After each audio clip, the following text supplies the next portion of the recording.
반갑습니다. 오늘은 24일입니다. 내일이 성탄절입니다. 우리 함께 다시 한번 앞뒤에 계신 분과 함께 인사 나눠보시죠. 메리 크리스마스.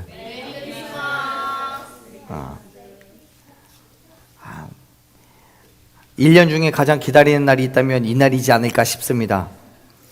근데 왜 이 날을 우리가 기다리는지는 글쎄요.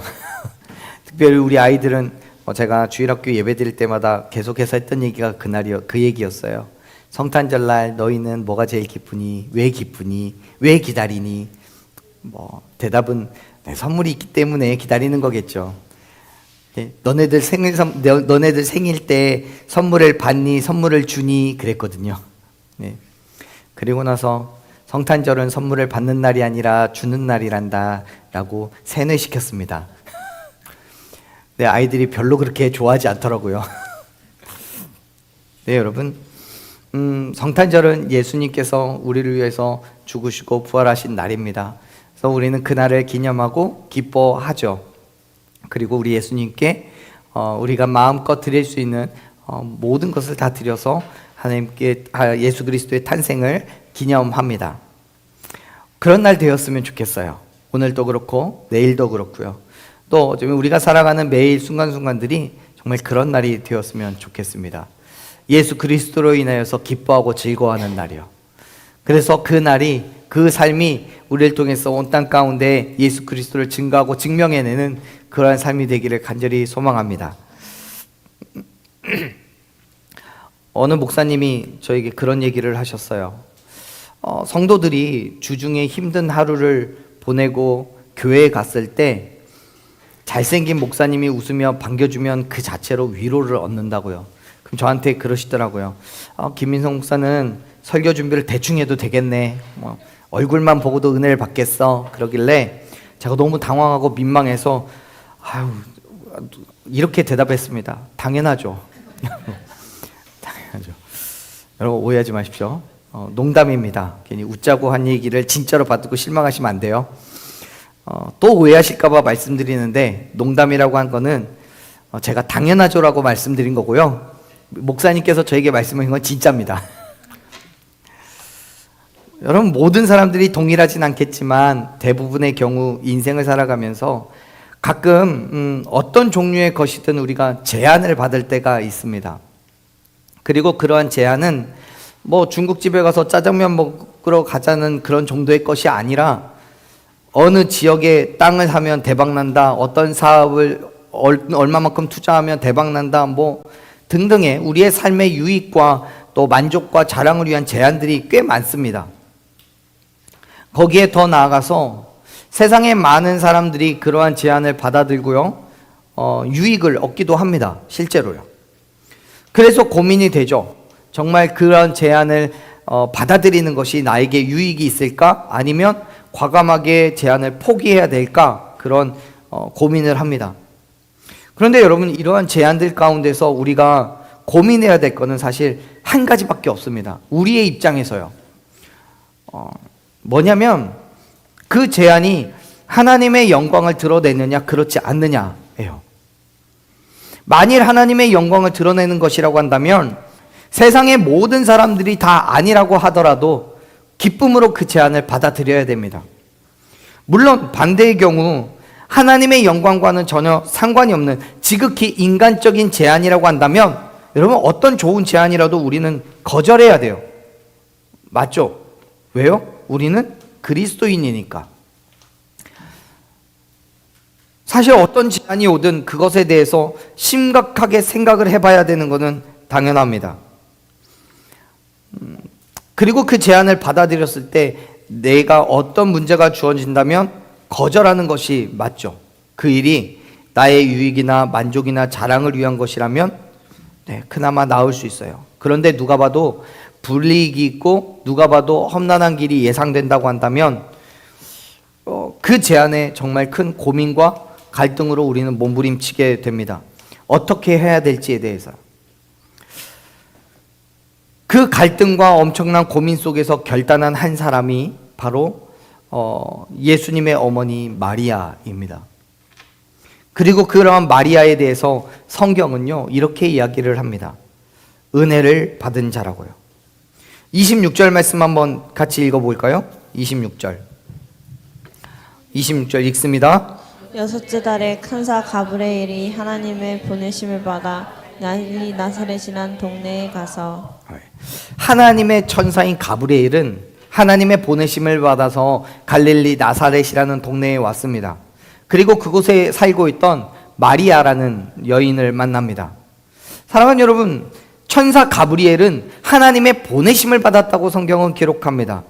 그 말은 그의 말이나 행위 자체가 곧 하나님의 명령인 거고 하나님의 사역이라는 것을 가르쳐줘요. 다시 말해서 가브리엘 천사가 갈릴리 나사렛에 온 것은 단순하게 미래에 되어질 일에 대해서 예언을 하는 것이 아니라 하나님께서 직접 당신의 사역을 가브리엘 천사를 통해 드러내고 계시는 거예요. 어떤 일을 이루실지, 어떤 일을 행하실지를 가르쳐 주시는 거예요. 그렇습니다. 여러분, 천사는 자신의 생각과 의지를 가지고 예언의 사역을 행하는 게 아니에요. 하나님의 명령을 받고 그 사역을 수행하고 있는 겁니다. 그리고 여전히 저와 여러분도 마찬가지입니다. 이 땅에서 우리의 역할은 단순히 미래에 되어질 일에 대한 예언을 하는 게 아니에요. 저와 여러분을 통해서 하나님의 사역이 드러나야 함을 믿으시길 바랍니다. 저와 여러분의 말이나 행동을 통해서 온전히 하나님이 보여져야 되고 각자에게 주어진 삶을 통해 하나님의 크고 놀라운 사역이 보여져야 되는 거예요. 왜요? 우리는 그리스도인이잖아요. 만일 가브리엘 천사가 마리아에게 와서 하나님의 말씀이 아니라 자기 생각을 이야기하고 자기가 원하는 걸 얘기하고 그랬다면 가브리엘은 천사가 아닐 거예요. 여러분, 우리도 마찬가지입니다. 세상 가운데 우리가 그리스도인으로서 살아가면서 우리가 세상에 보여줘야 되는 건 내 욕심, 내 자랑, 내 만족이 아닙니다. 나를 통해서 하나님이 드러나야 되고 하나님의 일하심이 보여져야 함을 여러분 믿으시길 바랍니다. 내가 거룩하니 너희도 거룩하라라고 말씀하셨고 너희 아버지의 온전하심과 같이 너희도 온전하라라고 이미 말씀하셨어요. 내가 너희를 사랑한 것 같이 너희도 서로를 사랑하라고 하셨어요. 그리고 하나님께서는 미리 아신 자들 또한 그 아들의 형상을 본받게 하셨다라고 로마서 8장에서 기록하고 있습니다. 그게 그리스도인의 삶이에요. 하나님을 본받는 거예요. 그의 거룩하심을 따라 거룩한 삶을 살아가는 것, 그것이 우리가 해야 될 일임을 여러분 믿으시길 바랍니다. 그렇습니다. 사랑하는 여러분, 세상은 저와 여러분을 통해서 하나님을 발견해야 돼요. 하나님의 보내심을 받아서 가브리엘 천사가 갈릴리 나사렛에 찾아왔듯이 오늘 저와 여러분 또한 하나님의 보내심을 받아 이 땅에서 하나님을 믿지 않는 사람들을 만나시기를 간절히 축원합니다. 보세요. 가브리엘 천사는 하나님의 말씀을 들고 마리아를 찾아왔는데 성경은 이렇게 이야기하죠. 27절 같이 읽습니다. 다윗의 자손 요셉이라는 사람과 약혼한 처녀에게 이르니 그 처녀의 이름은 마리아라. 아멘. 마리아에 대해서 성경은 이렇게 소개합니다. 다윗의 자손 중에 하나인 요셉이라는 사람과 약혼한 처녀라고요. 여기서 우리는 마리아에 대한 두 가지 정보를 알 수 있습니다. 하나는 다윗의 후손인 요셉과 약혼을 했다는 것이고요. 또 한 가지는 남자를 알지 못하는 처녀라는 거예요. 이 두 가지의 정보는 이렇게 해석이 됩니다. 지금 마리아는 다윗의 자손인 요셉과 결혼함으로 인해서 마리아를 통해서 태어난 아이도 다윗의 자손이라는 의미예요. 그런데 여러분, 여기에서 오해하면 안 되는 것이 요셉이 다윗의 자손인 것은 확실한데 다윗의 자손들 가운데도 형제가 되게 많을 테잖아요. 여러 갈래들 중에 한 명이라는 의미가 아닙니다. 여기서 말하는 건 하나님께서 다윗을 통해서 약속하신 그 언약의 자손, 그 줄기 가운데 있는 자녀라는 거예요. 즉, 이 땅을 구원하시려는 다윗의 자손이 바로 마리아를 통해서 태어날 거라는 의미인 거예요. 더 나아가 마리아는 남자를 알지 못한다라고 처녀라고 소개합니다. 젊고 결혼하지 않았을 뿐만 아니라 성적인 경험이 전혀 없는 여자예요. 이 사실은 후에 가브리엘 천사가 전하는 소식이 믿을 수 없는, 전혀 불가능한 것이기 때문에 그 일은 하나님의 역사하심이라고 밝게는 설명할 수 없는 조건이 돼요. 자, 여러분, 이러한 마리아를 만난 가브리엘 천사가 마리아에게 이렇게 얘기를 합니다.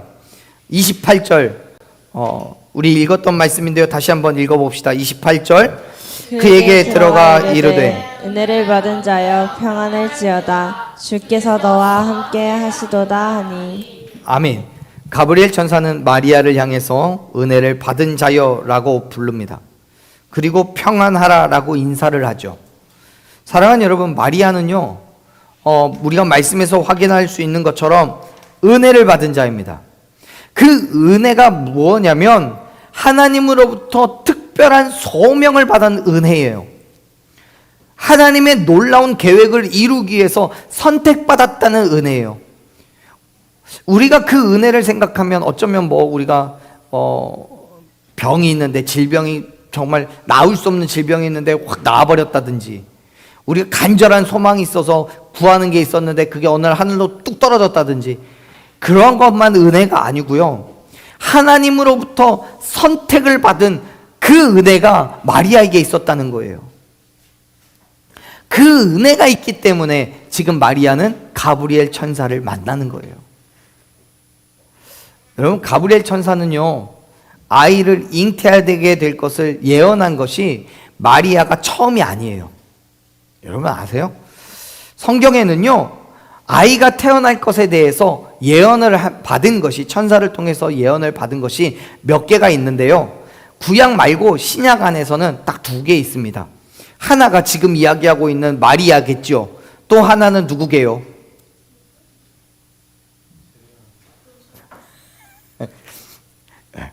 또 한 명은 침례 요한입니다. 우리가 읽은 말씀은 아닌데요, 누가복음 1장에 8절부터 보면은요, 마리아의 친척인 제사장 사가랴라는 사람이 있고요, 그의 아내인 그 아내에게 아들이 잉태될 것을 가브리엘 천사가 나타나서 예언을 해 줍니다. 그때 이 사가랴도 가브리엘 천사를 보고 놀라서 무서워합니다. 그런데 그때 가브리엘은 사가랴에게 은혜를 받은 자라고 부르지 않아요. 그냥 평안하라고도 말하지 않고 무서워하지 말아라 라고 말하는 정도예요. 여러분, 그 말이 무슨 뜻입니까? 마리아는요, 사가랴에게도 하지 않았던 말을 들은 거예요. 무서워하지 말라는 말뿐만 아니라 은혜를 받은 자라고, 평안하라고 이야기를 들어요. 즉, 마리아를 통해서 하나님의 크고도 놀라운 일들이 펼쳐지게 될 건데, 그 일들이 정말 사가랴도 아니고 마리아를 통해서만 이루어질 거라고 이야기하고 있는 거예요. 그리고 그 일은 그냥 이루어지는 게 아닙니다. 28절에서 가브리엘 천사는 마리아에게 이야기하죠. 은혜를 받은 자여 평안할지어다 라고, 그 다음에요, 주께서 너와 함께 하신다라고. 그렇습니다. 하나님의 은혜는요, 그냥 주어지는 게 아니에요. 하나님의 사역을 위해서 부어주시는 은혜임을 여러분 믿으시길 바랍니다. 뿐만 아니라 우리가 하나님과 함께 할 때 부어주시는 은혜예요. 하나님과 함께 있을 때 주시는 은혜요. 사랑하는 여러분, 하나님께서 저와 여러분 가운데, 우리 가운데 함께하고 계심을 믿으십니까? 우리를 통해 놀라운 일들을 이루어 가심을 믿고 계십니까? 그렇다면 여러분은 하나님의 은혜를 받으신 사람들입니다. 비록 지금은 이해가 안 될 수도 있습니다. 또 내 자리가 아닌 것 같아서 두렵고 떨리길 수도 있습니다. 하지만 내가 있는 그 자리는 하나님과 동행하는 자리이며 인간의 생각과 경험으로 말도 안 되는 그런 은혜를 받아 누리는 자리임을 여러분 믿으시길 바랍니다. 하나님과 함께 있을 때 우리는 그 평안을 누리고요, 충만한 은혜를 받을 수 있어요. 하나님께서 허락하신 그 자리에서 하나님께서 함께 하심으로 말미암아 내가 할 수 없는 크고 놀라운 일들을 이루어 가시고 우리는 승리를 허락받을 수 있음을 믿으시길 바랍니다. 여러분, 그게 뭐냐면 은혜라는 거예요. 그게 은혜예요. 그게 축복이에요. 내가 할 수 없는 일들을 행하시는 그 주님과 함께 있는 것, 그 주님을 만나는 것, 그게 은혜예요.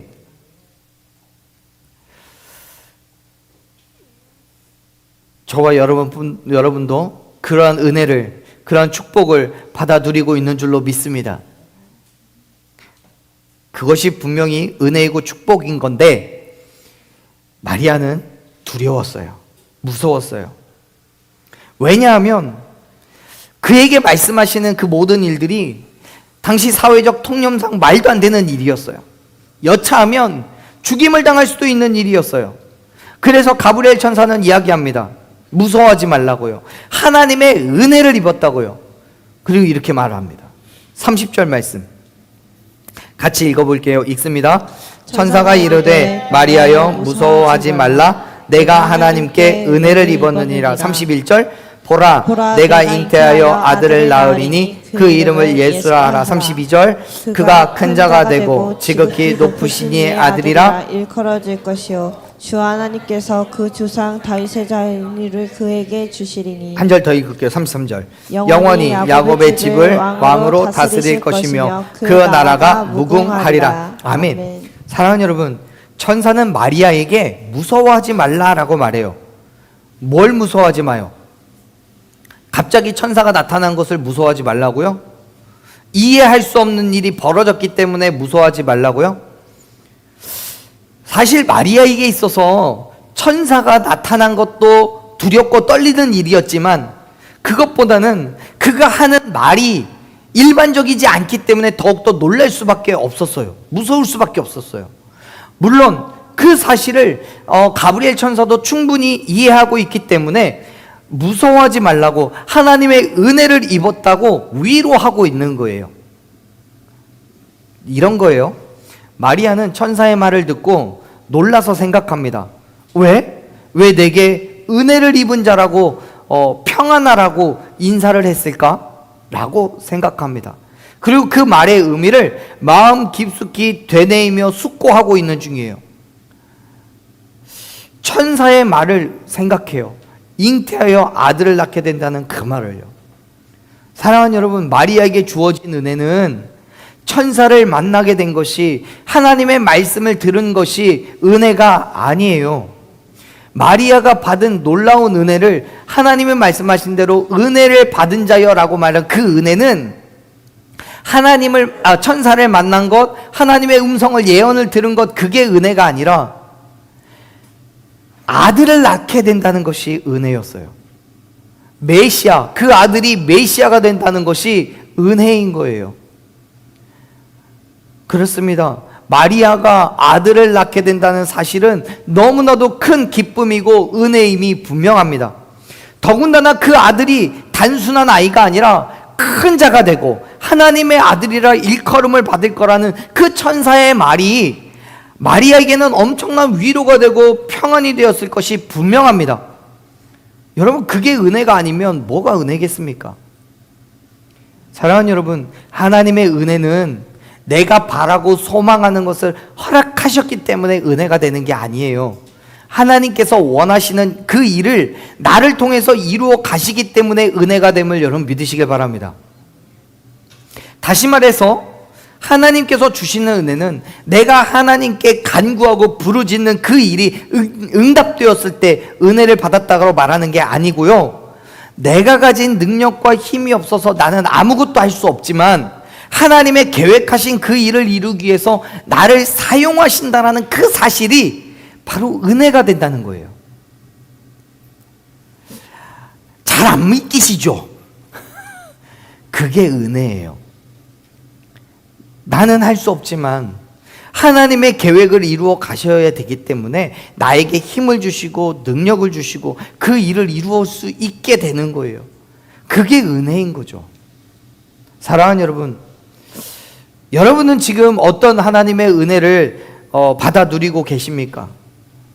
어쩌면 어떤 게 은혜인지 내 삶 속에서 어떤 게 은혜인지 잘 모를 수도 있을 겁니다. 근데 여러분, 내가 할 수 없는 그 일을 하고 있는 것이 은혜입니다. 여러분, 숨 쉬고 있는 것이 은혜인 거고요. 아침에 눈을 뜰 수 있는 것이 은혜인 거예요. 내게 주어진 삶을 살아내고 있는 이 시간들이 바로 은혜인 거예요. 그거는 내가 할 수 있는 게 아니에요. 하나님께서 내게 은혜를 주셨기 때문에 그 일을 해 나아갈 수 있는 것임을 믿으시길 바랍니다. 어쩌면 내가 하고 있는 그 일이요, 또 다른 일들이 세상적으로는 비난의 대상이 될 수도 있고요, 손가락질을 당할 수도 있을 겁니다. 하지만 하나님께서 내게 원하시는 일이기 때문에 우리가 믿음으로 감당하며 나아갈 때 하나님께서는 우리에게 이기고 승리하는 은혜를 주시는 거예요. 보세요. 천사가 마리아에게 아들을 잉태할 거라고, 그 아들이 하나님의 아들이라고, 왕으로 나라를 다스릴 거라고 말했어요. 그리고 그 사실이 은혜를 입은 거라고 말해요. 그런데 여러분, 마리아에게 그 일을 이루는 것에는 매우 큰 문제가 있었습니다. 어떤 문제요? 34절을 보면요, 이렇게 기록되어 있어요. 읽습니다. 마리아가 천사에게 말하되 나는 남자를 알지 못하니 어찌 이 일이 있으리이까. 아멘. 여러분, 천사에게 마리아가 이야기해요. 내게 아들을 주시고 그 아들을 낳게 하시고 뭐 다 알겠어요. 감사해요. 고마워요. 그런데 결정적으로 문제가 있어요. 저는 남자를 알지 못합니다. 현재에 있어서 마리아에게는요, 결코 아들을 잉태할 수 있는 상황이 아니에요. 왜요? 처녀니까. 27절에서 이미 소개하고 있듯이 마리아는 요셉과 약혼을 하기는 했지만 남자를 알지 못해요. 여러분, 하늘을 봐야 별을 따죠. 남자를 알아야 잉태를 할 수 있죠. 그런데 전혀 남자를 알지 못해요. 처녀의 몸으로 어떻게 그 천사의 말이 지켜질 수 있겠냐는 거예요. 그래서 마리아의 입장에서는 어쩌면 그렇게 생각할지도 몰라요. 그래, 천사가 얘기한 건 뭐 그렇게 될 거라고 생각해. 그런데 이제 요셉과 결혼을 하고 나면 그때야 비로소 이루어지는 일이겠지라고 생각하고 있을지도 몰라요. 마리아는요, 천사의 말이 지금 당장 이루어질 거라고는 생각하지 못했어요. 그래서 천사에게 말하는 거예요. 어떻게 이런 일이 있을 수 있겠냐고요. 사랑하는 여러분, 지금 가브리엘 천사가 마리아에게 말하는 것은 인간의 생각과 경험으로는 전혀 불가능한 거예요. 있을 수가 없는 일이에요. 마리아에 비하면 창세기의 아브라함과 사라의 경우는 그나마 조금 가능성이 있을 수도 있어요. 적어도 아브라함과 사라는 아이를 가지려는 노력은 할 테니까요. 그런데 마리아는 애당초 불가능해요. 우리 앞에 기록되어 있지만, 누가복음 1장 8절에서부터도 기록되어 있지만 사가랴의 경우도 마찬가지예요. 어쩌면 그들은 조금 마리아보다는 유리한 입장일지도 몰라요. 사가랴와 그의 아내인 엘리사벳은 그래도 부부니까 아이를 가지려는 뭐 노력은 할 수 있겠죠. 그런데 마리아에게 있어서는 정말 말도 안 되는 상황이 벌어진 거예요. 사랑하는 여러분, 하나님께서 저와 여러분을 통해서 이루시려는 그 일은요, 누구나 할 수 있는 그런 일이 아니에요. 하나님께서 개입하지 않으셔도 능히 내 힘과 능력으로 할 수 있는 그런 일들이 아니에요. 하나님께서는 저와 여러분을 통해서 계획하신 일을 이루시기 원하는데 그 일은 결단코 저와 여러분의 힘과 능력으로 행하는 것이 아니라 하나님께서 역사하심으로 말미암아 이루어지는 일임을 믿으시길 바랍니다. 그래서 바울이 뭐라고 하냐면 에베소서 2장 9절에서 그렇게 말하는 거예요. 구원은 행위에서 난 것이 아닌데 누구든지 그 일로 자랑하지 못하게 하기 위해서 그런다고요. 행위에서 난 것이 아니에요. 내가 뭔가를 하나님께 드렸기 때문에, 어떤 일을 행했기 때문에, 내 힘과 능력으로 행했기 때문에 되어지는 일이 아니라고요. 자랑하지 말라고요. 하나님께서 우리를 통해 이루어 가시는 일은 내 힘과 능력으로 하는 것이 아니고 할 수도 없음을 믿으시길 바랍니다. 오히려 내 힘과 내 능력으로 하려다가는 다 망하는 거예요. 결코 선한 결과를 기대할 수 없어요. 그렇기 때문에 이해할 수 없고 인간적인 경험이나 생각과는 다르다고 할지라도 하나님을 신뢰하며 행하실 그 일들을 기대하며 나아가는 저와 여러분들에게 간절히 소망합니다. 하나님께서 역사하심으로 말미암아 우리에게 약속하신 그 일들을 이루어 가실 거예요. 반드시 이루어 가실 거예요. 자, 마리아에게도요 그런 약속을 하나 하십니다. 35절 읽어볼게요. 읽습니다. 전사가 대답하여 이르되 성령이 내게 임하시고 지극히 높으신 이의 능력이 너를 덮으시리니 이러므로 나실 바 거룩한 이는 하나님의 아들이라 일컬어지리라. 아멘. 여러분, 인간적인 생각으로는 이해할 수도 없고 이루어질 수 없는 그 일에 대해서 가브리엘 천사가 이야기합니다. 성령이 너에게 임하고 지극히 높으신 이의 능력이 너를 덮을 거라고요. 그리고 성령이 임재하시고 하나님의 능력이 그가 가운데 함께 했을 때 처녀인 마리아가 아들을 잉태하게 될 거라고 약속하는 거예요.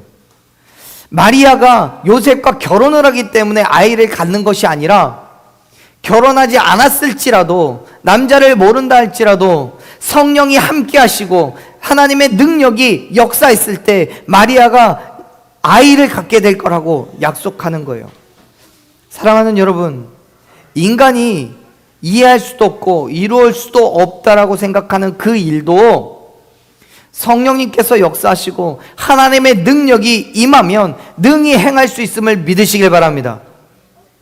예수님께서 인간의 몸으로 이 땅에 오신 그 일도요 우리의 생각으로는 이해할 수도 없고 불가능한 일인 것이 당연해요. 그런데 하나님께서는 우리를 구원하시기 위해서 그 말도 안 되는 일을 행하셨어요. 예수님의 탄생은 애당초 말도 안 되는 일이에요. 예수님의 탄생은 사실 오늘이 아니고 내일이죠. 아직 오시지도 않은 예수님에 대해서 우리가 뭐라고 안 된다라고 얘기하는 건 좀 그렇습니다만 인간적인 생각으로는 말도 안 되는 거예요. 인간의 몸으로 이 땅에 오시는 것도 그리고 그것도 처녀의 몸에 오시는 것도 어느 것 하나 일반적인 것이 없어요. 그럴 법하다라고 말할 수 있는 것도 없어요. 모든 게 다 불가능한 것뿐이고 이해가 안 되는 것뿐이에요. 그러나 하나님께서는 그 모든 것을 행하실 수 있음을 믿으시길 바랍니다. 그 증거가 36절에서부터 나와요. 36절, 37절 한번 읽어볼게요. 읽습니다. 보라, 내 친족 엘리사벳도 늙어서 아들을 배었느니라. 본래 임신하지 못한다고 알려진 이가 이미 6달이 되었나니 대저 하나님의 모든 말씀은 능하지 못하심이 없느니라. 아멘. 여러분, 지금 36절에서 이야기하고 있는 것이 조금 전에 앞에 1장 8절 정도에서 나오는 그 사가랴의 사가랴가 아들을 갖게 되는 그 사실을 얘기하는 거예요. 그 아들이 이제 태어나게 되면 침례 요한이 되는데요. 이 엘리사벳도 늙어서 아이를 가질 수 없는 상황이었지만 하나님께서 그에게 역사하셔서 아이를 갖게 되었다라고 말씀하고 있는 거예요. 마리아보다 6개월을 앞서서 아이를 잉태한 엘리사벳은요 마리아의 친척이에요. 그래서 그 아이가 아이를 가졌다고 했을 때 마리아가 엘리사벳을 찾아가서 축하해주고 또 함께 며칠을 지냈던 그런 기록이 있어요. 그런데 성경을 보면 이 엘리사벳도 이미 많이 늙어서 아이를 낳을 수 없는 상황이었대요. 하지만 하나님께서 그에게 아이를 주셔서 36절을 보면 이미 아이를 잉태한 지 6개월이나 되었다고 기록하고 있어요. 저는 이 말씀을 묵상하면서도요 그런 생각이 들었어요. 왜? 임신 되자마자 와서 얘기해 주면 좀 좋아? 왜 6개월을 기다렸을까? 아마도 안정기를 기다리지 않았을까 싶습니다.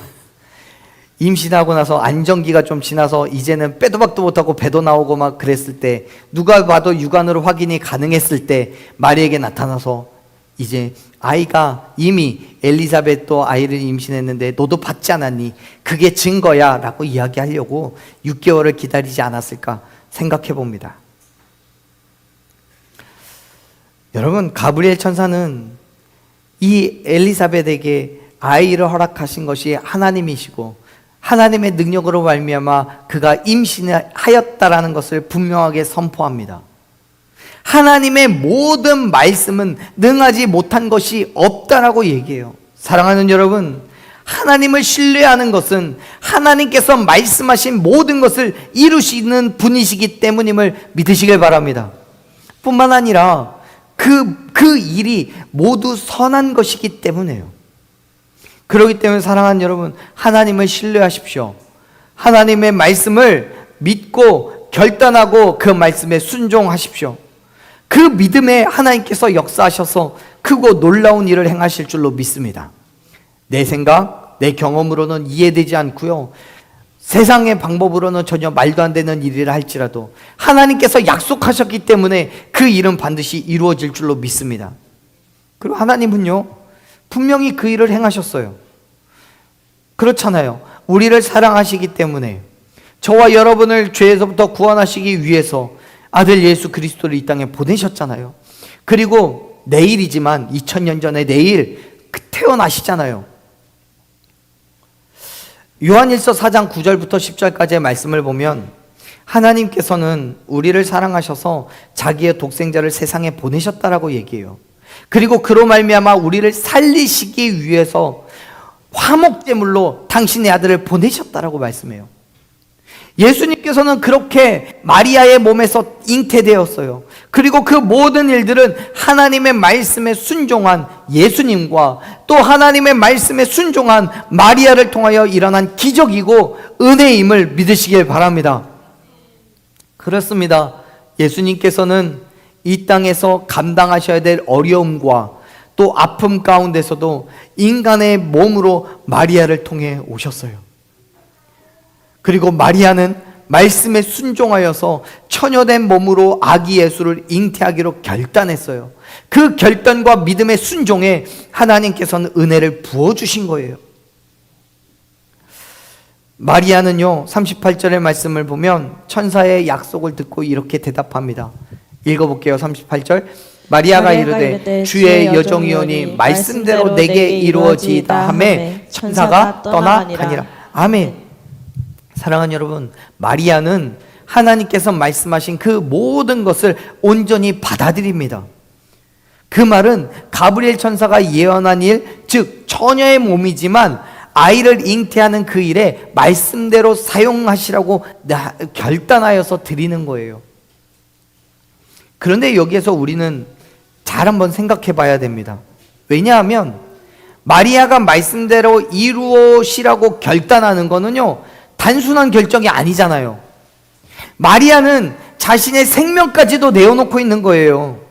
왜냐하면 지금도요, 시대가 많이 변하기는 했지만 결혼하지 않은 여자가 임신을 하면 좋은 시선으로 보지 않아요. 그런데 당시에는요, 더 그랬죠. 율법적으로는요, 결혼하지도 않은, 또 남자를 알지 못한다라고 생각한 처녀가 어느 날 갑자기 배가 불러오면 정말 돌을 던져서 죽였어요. 축하해주지 않아요. 온갖 수근거림과 손가락질과 심지어는 파혼을 당하는 부끄러움과 치욕뿐만 아니라 돌팔매질도 각오해야 되는 위험천만한 일이었어요. 그럼에도 불구하고 마리아는 하나님의 뜻에 자신의 삶을 맡겨놓는 거예요. 왜요? 하나님을 신뢰하니까. 성령의 임재하심과 하나님의 능력을 믿었기 때문에요. 지금 마리아는요, 약혼자가 있어요. 그 약혼자의 이름이 뭐라고요? 요셉이라고요. 그 요셉을, 이 사실을 알게 되면 나에게 어떤 일이 일어나게 될지 빤히 다 아는 거예요. 파혼 당하겠죠. 쫓겨나겠죠. 집에서도 버림 당하겠죠. 온갖 안 좋은 일들을 다 몰아칠 거예요. 그런데 마리아는요, 그럼에도 불구하고 나는 주의 종이오니 당신 뜻대로 없소서라고 내어드리는 거예요. 그 결단이 쉽겠냐고요. 그 말이 쉽게 나오겠냐고요. 우리 성경에서는 비록 한 절 차이이지만 27절과 28절인가 한 절 차이이지만 어쩌면 마리아에게서는요 그 시간이 어마어마한 시간이었을지도 몰라요. 그걸 결정하기까지.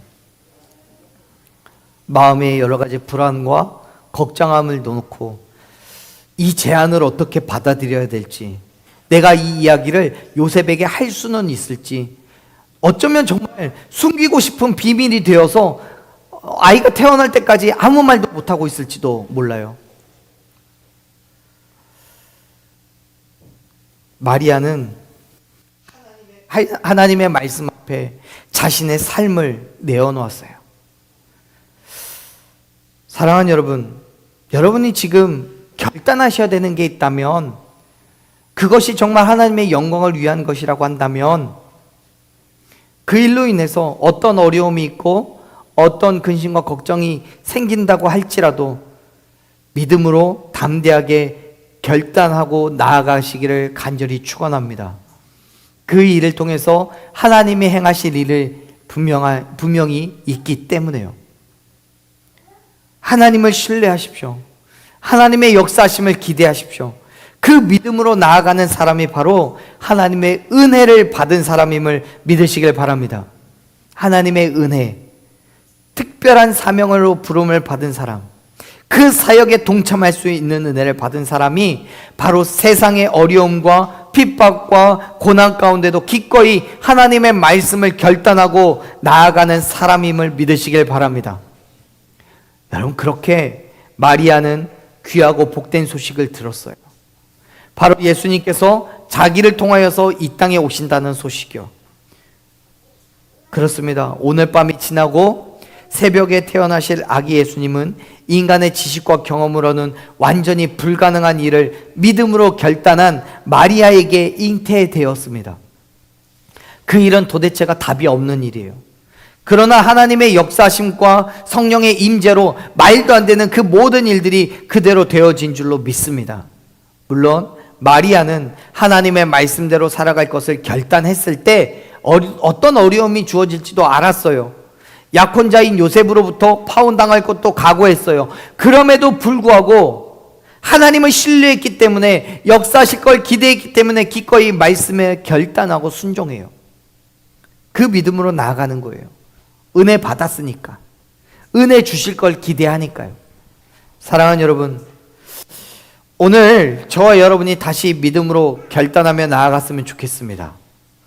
비록 그 결단이 세상에서 손가락질 당하고 조롱과 비난을 받을 수도 있겠지만, 삶의 모든 것을 포기하고 때로는 생명의 위협을 당할 수도 있겠지만, 그럼에도 불구하고 하나님께서 이루실 것을 기대하며 결단하는 저와 여러분 되기를 간절히 축원합니다. 오늘 저와 여러분의 믿음이 그 결단을 통해서 성령의 임재와 하나님의 역사를 경험하게 될 줄로 믿습니다. 그 은혜를 받은 사람이 바로 저와 여러분입니다. 그 믿음의 자리에서 굳게 서서 하나님의 사역을 감당하며 예수 그리스도의 복음을 온 땅 가운데 선포하는 저와 여러분 되기를 간절히 축원합니다. 아멘. 우리 함께 찬양하고 기도했으면 좋겠어요. 사랑하는 여러분, 저는 저와 여러분의 삶을 통해서 오직 하나님만 영광 받으시고 하나님의 뜻이 이루어지는 삶을 살아가기를 간절히 소망합니다. 하나님께서 내 삶의 일부가 아닌 모든 것을 통해서 찬양과 경배를 받으시고 우리의 절대적인 순종과 완전한 결단에 그 믿음의 삶에 하나님께서 역사해 주실 것을 소망합니다. 예수님께서 이 땅에 오신 건 그냥 오신 게 아닙니다. 마리아의 결단과 믿음의 순종이 있었고요, 예수님 또한 하나님의 말씀에 절대적인 순종과 완전한 결단이 있었기 때문에 이 땅에 오신 거예요. 여러분, 예수님께서 이 땅에 오셔서 33년이라는 시간이 지난 이후에 십자가에서 못 박혀 죽으시고 돌아가실 것을 예수님 모르셨을까요? 아니죠. 아셨어요. 그럼에도 불구하고 우리의 죄를 구원하시기 위해서 이 땅에 오신 거예요. 오늘 우리의 말씀 속에서 마리아는 예수님의 잉태의 소식을 들었고 내일 출산을 하게 되지만요, 여러분, 이 하루의 시간이 10개월이 아니라 하루 동안에 일어난 일이 아니에요. 그 모든 시간들을 마리아는요 참아내고 견디어내고 이 뒤에 어떤 일이 일어나게 될지를 기대하는 마음으로 버틴 거예요. 사랑하는 여러분, 저와 여러분의 삶도요 그랬으면 좋겠습니다. 하나님께서 우리에게 말씀하신 그 말씀들이 언젠간 반드시 응답되어지고 이루어질 거라는 것을 확신함으로, 그 일을 신뢰함으로 우리에게 주어진 그 믿음의 삶을 굳게 살아나아갔으면 좋겠습니다. 우리의 삶이 하나님께 드려지는 그런 예배의 삶으로, 그런 그리스도인의 삶으로 결단하며 나아갔으면 좋겠습니다. 우리 이 찬양 함께 믿음으로 고백하며 그 믿음에 결단했으면 좋겠습니다. 함께 찬양.